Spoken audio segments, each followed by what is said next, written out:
Bien, maintenant donc on va se concentrer sur la partie plus langagière de comment utiliser le corps, le jeu pour apprendre et surtout on va le voir pour mémoriser, pour réactiver du vocabulaire, des contenus que l'on a appris d'une autre manière peut-être, mais qui va être réactivé à un certain moment donné à travers un jeu corporel. Voilà, j'aimerais qu'on commence un petit peu par la phonétique, parce que c'est une bonne porte d'entrée pour commencer à travailler un peu la gestuelle. Parfois, les apprenants ont l'impression d'entendre les mêmes sons. Hein. Déjà, la différenciation est difficile. Hein. Par exemple, entre le U et le OU, entre le J et le CH, le je et le CH, c'est souvent difficile. Donc, ce qu'on peut utiliser, ça va être des techniques qui fait appel à la gestuelle pour séparer chaque son. Par exemple, quand on veut travailler sur le son J, on peut faire, alors ça dépend bien sûr du public, on peut faire, moi je faisais un petit peu Dark Vador, parce que j'étais avec des plus jeunes, donc je faisais J comme ça avec l'épée J, J. Mais on peut imaginer autre chose, hein. Avec les adultes ça peut être J, ça peut être la tondeuse ou comment on appelle ça, passer l'aspirateur, enfin bref, hein. On peut imaginer d'autres choses, je sais pas, mais en tout cas un son on va le référencer avec un geste. Pareil pour le S. Moi souvent je leur fais le serpent. C'est l'orthophonie, hein. Finalement on revient sur les techniques d'orthophonie. Et le Z, ça va être le moustique. Donc on essaye d'attraper le moustique. À chaque fois qu'on va entendre le son Z, on essaye d'attraper le moustique. À chaque fois on va faire ce geste. C'est juste pour essayer de les différencier. Et on peut utiliser un petit peu la mémotechnie. Par exemple, U et OU, qui est souvent difficile. Si on dit le U, on va lever les bras au-dessus. D'accord ? Il faut juste apprendre dessus et dessous. Donc au-dessus, le son U. En dessous, le son OU. D'accord ? Allez-y. Le son U, le son OU. OU. D'accord ? Et à partir de là, eh bien, vous allez les faire bouger en leur proposant des textes qui font appel au U et au OU. Et ils vont devoir faire les gestes correspondants. D'accord ? Et donc on va essayer de le faire, mais cette fois-ci avec des gestes. D'accord ? Quand on entend le son U, on lève. Quand on entend le son OU, on descend. Alors, allez-y, c'est parti. Mon appartement est sans dessus, dessous. Tous les habitants du dessous aimeraient habiter au-dessus. Tout cela parce que quelqu'un est allé raconter par en dessous que l'air que l'on respire au-dessus est meilleur que l'air que l'on respire en dessous. Alors là-dessus... Donc ici, les apprenants ne vont pas comprendre les jeux de mots, ne vont pas comprendre tous les... il y a une histoire avec... Mais c'est pas grave, parce qu'on ne travaille pas la compréhension orale. On travaille la différenciation phonétique. On travaille identifier quand j'entends le son U et quand j'entends le son OU. Et je vais faire des gestes différents. Vous pouvez très bien faire aussi des phrases isolées, plus simples, et ils vont simplement monter ou baisser. Est-ce que c'est un temps supplémentaire ? Est-ce que ça demande plus de temps au formateur ? Non. Et ensuite, on peut même aller un peu plus loin et faire vivre les sons. Donc, on va commencer avec le son en, comme un adolescent. Allez-y, un adolescent avachi, fatigué. D'accord ? Il y a des vécus là. Hein, ouais. Mais qu'est-ce que c'est que ça ? Vas-y. D'accord ? Donc là, on vit le son en. Le son 1, souvent je dis le parrain, c'est juste pour mémoriser avec le son 1. Le son 1, on va se fâcher. Ah ! Allez-y, on se fâche. Ah ! Et l'adolescent répond. Ah ! Et le parrain se fâche. Ah ! Et l'adolescent. Ah ! D'accord ? Donc juste avec ce petit jeu, d'ailleurs on peut couper la classe en deux. Hein. Regardez. Ah ! Et l'adolescent. Allez, on se fâche. Ah ! Hein, on peut très bien le faire comme ça en deux groupes ou le faire tous ensemble sous forme de dialogue. Et le on, c'est plus tendre, c'est plus on, hein, plus tendre, on, le câlin, d'accord, on. Et ensuite, vous proposez des mots. Par exemple, Constantin. Donc ça va faire quoi ? Constantin. Alors, on va rentrer maintenant un petit peu sur le vocabulaire. Donc, on va travailler sur ces balles imaginaires. Donc, vous voyez, on va prendre ici une balle. Hop, elle est rouge. Vous la voyez ? C'est une balle rouge. Okay ? Quand je l'ai avec moi, je vais répéter la couleur rouge. Hein, vous ne changez pas la couleur, elle est rouge. Rouge, rouge, rouge, rouge, rouge. Vous la voyez toujours, hein ? Le plafond n'est pas très haut. Hein ? Rouge, hop, rouge, hop, rouge, hop, rouge. Attention, je la lance à quelqu'un ? Rouge. Très bien. Répète-le et joue avec, amuse-toi. Rouge, rouge. Lance à quelqu'un. Ouais. Rouge. Rouge. Rouge. Donc là, c'est un jeu qui fait travailler quoi? La concentration, Attention. l'attention, donc l'écoute. Le corps. Et les couleurs. Et les couleurs, bien sûr, hein, et la disponibilité, hein, c'est important, hein, être disponible, être prêt pour recevoir ou lancer la balle, d'accord? Et effectivement, les couleurs. Mais il faut d'abord avoir enseigné et appris les couleurs, parce que sinon, ça ne marche pas. Hein, on pourrait dire spluk, strak, trik, ça serait pareil. Donc il faut d'abord connaître les couleurs. Donc dans un premier temps, on va enseigner les couleurs, on va voir des couleurs, on va prononcer les couleurs. Moi, souvent, je commence à l'oral et ensuite, je vois comment ça s'écrit. Mais on commence d'abord par l'oral. On entend, on répète, on visualise et ensuite, on dit, OK, on ferme, si on a un cahier, on ferme, on se lève et on va maintenant jouer avec ces couleurs pour les mémoriser, pour les graver à travers l'imaginaire. Si j'avais des vraies petites balles en mousse, rouge, verte, bleue, ça serait moins performant. Pourquoi ? Parce que, On attache à l'objet, donc c'est le concept. voilà, on serait dans le visuel, on dirait cette balle est rouge, hop, cette balle est verte, on serait juste dans nommer la couleur. Alors que là, qu'est-ce qui se passe dans la tête ? On imagine. On imagine, hein, on doit se faire une représentation de cette couleur. Donc du coup, on associe rouge avec sa représentation du rouge, vert avec sa représentation du vert. Et ensuite, c'est que la répétition à nouveau, rouge, rouge, rouge, rouge, rouge. Tout le jeu que l'on va faire, c'est pour répéter, répéter, répéter et mémoriser la couleur. Et on la relance à quelqu'un. Et c'est là où on va travailler, grâce à l'imaginaire, de manière beaucoup plus performante, la mémorisation, que si on était simplement dans nommer les mots. Qu'est-ce que vous voulez travailler ? Est-ce que vous préférez travailler sur les animaux ou sur les instruments ? Peut-être les instruments, ça pourrait être sympa pour parler des instruments de musique de différents pays. Ça pourrait être sympa. Cette personne va garder la guitare et puis va transformer la guitare. Il va la transformer pour en faire un autre instrument. D'accord ? Tu donnes cet instrument à quelqu'un qui va continuer d'abord la flûte, puis qui va transformer pour en faire un autre instrument. D'accord ? C'est continuer le mime de l'autre, puis transformer l'instrument en quelque chose d'autre, un deuxième instrument. D'accord ? On va le faire en direct, ça sera toujours plus facile. Alors, je vais vous montrer.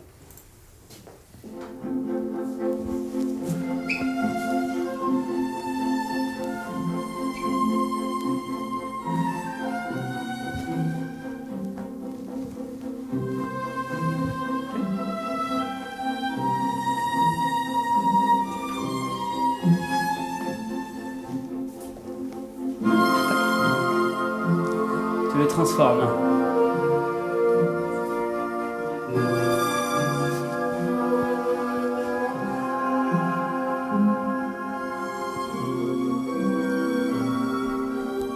Quelqu'un dans le groupe.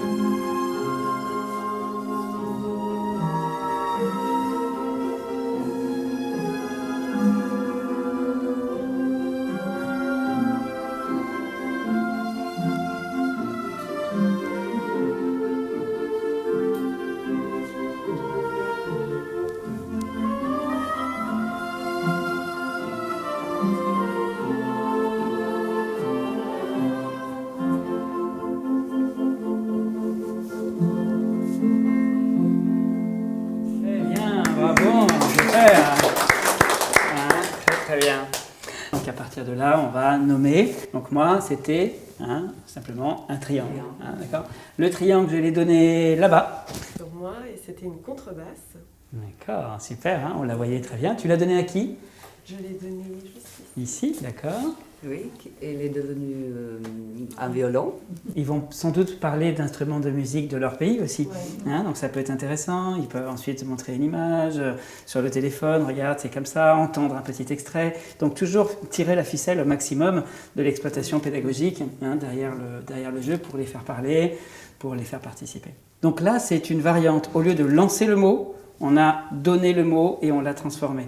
C'est vraiment là où vous devez voir l'activité comme un canevas pour ensuite pouvoir y intégrer correctement les thématiques. Tiens, ça marche plus Par exemple, voilà, les animaux, les instruments de musique, on ne va pas se lancer les instruments, on va plutôt se l'apporter, puis ça serait l'occasion de le transformer.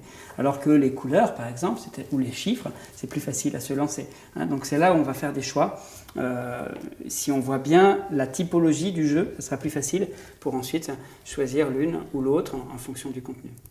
Donc vous allez marcher dans l'espace. Allez-y, marchez. Ok. Et là, alors c'est un grand classique hein, des activités théâtrales, des ateliers théâtre. Prenez vraiment tout l'espace, hein, essayez de prendre tout l'espace. Et là, je vais vous dire un mot et vous allez vous représenter en une sculpture qui représente ce mot. Par exemple, si je dis éléphant, voilà, donc on voit les oreilles, les trompes, super, hein, très bien. Allez-y, continuez à marcher. Alors à partir de là, c'est à 2 personnes. Donc on ne sait pas encore avec qui, puisqu'on va circuler dans l'espace. Ne tournez pas en rond, hein, changez de direction en permanence. Et avec la personne la plus proche de vous à ce moment-là, vous allez être une bouteille de Coca-Cola. Hein, très bien. La bouteille explose. Ok, marchez. Continuez à marcher. À 2 personnes, vous êtes un arbre. 2 personnes, vous êtes un arbre. Allez-y, ouais. Très bien. À 4 personnes, vous êtes une table. À 4. 3 ou 4, hein, en fonction. Ici, une table. Ouais, très bien. La table, super, la table ronde. Magnifique. Allez-y, marchez. Marchez dans l'espace. À 4 personnes, vous êtes un canapé. Ouais, pas mal. Les accoudoirs, allez-y, mettez les accoudoirs. Ouais, super. Qu'est-ce qu'on travaille là? On travaille le lexique à travers le corps. Mais on va chercher à graver ce lexique par le vécu. Par exemple, si on dit « vous êtes une fleur », et maintenant je vous dis « vous êtes une fleur délicate ». Voilà. Vous avez vu cette petite transformation, cette petite modification? Eh bien, c'est la délicatesse. C'est votre représentation de délicat. Et maintenant, la fleur est fanée. Allez-y. Et ça va être un autre jeu, ça va être une autre posture, une autre expression, une autre émotion. Okay? Et donc, trop souvent, on se dit, l'adjectif, il s'accorde, il se place avant, il se place après. Mais on oublie, c'est quoi cet adjectif? Qu'est-ce que ça veut dire délicat? Qu'est-ce que ça veut dire? Après, en fonction du niveau, ça sera des adjectifs différents, bien sûr. Mais essayez d'être davantage dans le vécu et du nom et de l'adjectif sera quand même intéressant pour que l'apprenant vive quelque chose avec la langue et ne soit pas uniquement dans je mémorise, non, là je le vis directement. On va voir moi je suis. Alors moi je suis, on ne peut pas le faire tout de suite parce que ça demande de venir au centre du cercle. Donc typiquement c'est l'activité, on ne pourra pas démarrer. J'aurais pas pu ce matin, levez-vous et on va faire quelque chose au centre du cercle. Il va falloir un petit peu de temps pour mettre en place cette cohésion de groupe et une fois qu'elle existe, on peut commencer à proposer ce type de jeu. Donc quelqu'un va venir au centre du cercle et va dire « moi je suis » et il va représenter un mot. Après je vais vous montrer comment est-ce qu'on va leur donner le vocabulaire. Moi je suis un arbre par exemple.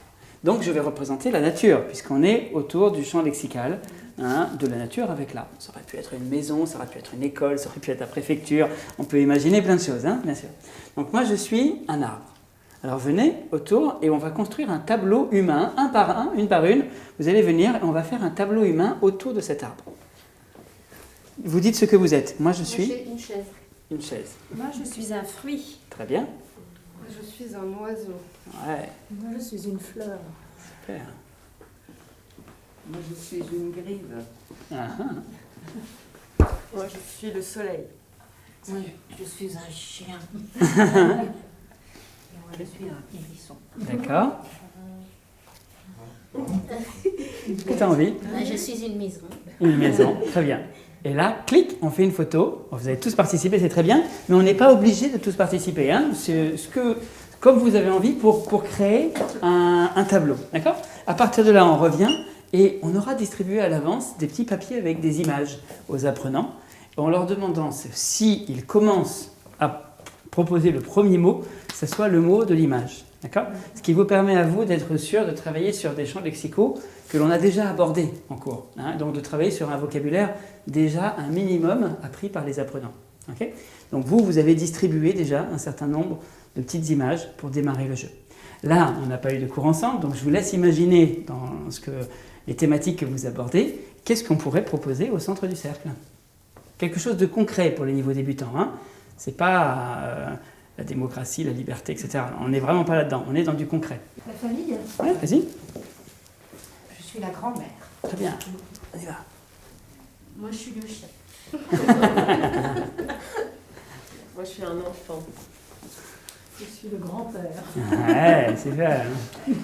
Moi, je suis la tante. Et moi, je suis la photo. Ouais. Ok, excellent, super. Alors, voyez, on va comme ça proposer de champs lexicaux en champs lexicaux différents vocabulaires. Ce qui est intéressant et différent par rapport à l'autre activité, c'est que l'activité précédente, c'était le formateur qui imposait les mots. Et si on connaissait le mot, on pouvait faire une sculpture.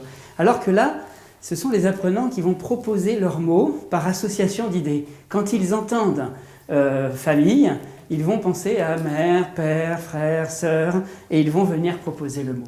D'accord? Donc c'est juste donner le signal du champ lexical, et à partir de là, même un niveau très débutant, il va, quand il entend crayon, penser à cahier, etc., gomme, etc. On a toujours un mot qui va nous venir à l'esprit parce qu'on n'apprend pas des mots de manière isolée, mais toujours on a appris plusieurs. Donc ça va nous rappeler et réactiver du vocabulaire que l'on a déjà appris. D'accord ?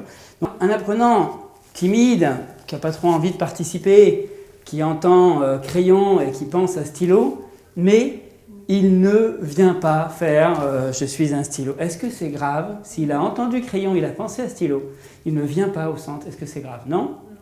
Il ne vient pas au centre? Il ne vient pas au centre, il ne vient pas faire le stylo. Est-ce que c'est grave? Non. Il Pourquoi? la prochaine fois. Il viendra la prochaine fois. Il faut le mettre en confiance et gaspiller et puis Tout à fait. il ne va pas vouloir revenir. Il n'aura pas envie de revenir, tout à fait. Donc déjà, ne pas le forcer. Et puis, c'est pas grave parce qu'il a pensé à stylo. Il a entendu crayon, il a pensé à stylo. Le travail d'association, il est fait. D'accord? S'il vient et il participe, c'est mieux. Mais s'il ne le fait pas, c'est pas grave. D'accord? Donc, c'est là où ça fait réfléchir sur les apprenants qui ne participent pas, qui ne font pas. On se dit, ils ne font pas, donc ils ne vivent rien, c'est dommage, ils n'apprennent pas. Non, ils sont en train de vivre l'expérience. Si c'est un peu différent, si ça sort un peu du cadre classique, ils vont le vivre sans forcément encore le faire. Hein, mais au moins, ils l'auront vécu complètement, juste en voyant les autres jouer. Hein, voilà. Et à un moment donné, ça sera le bon moment et ils pourront le faire, hein, évidemment.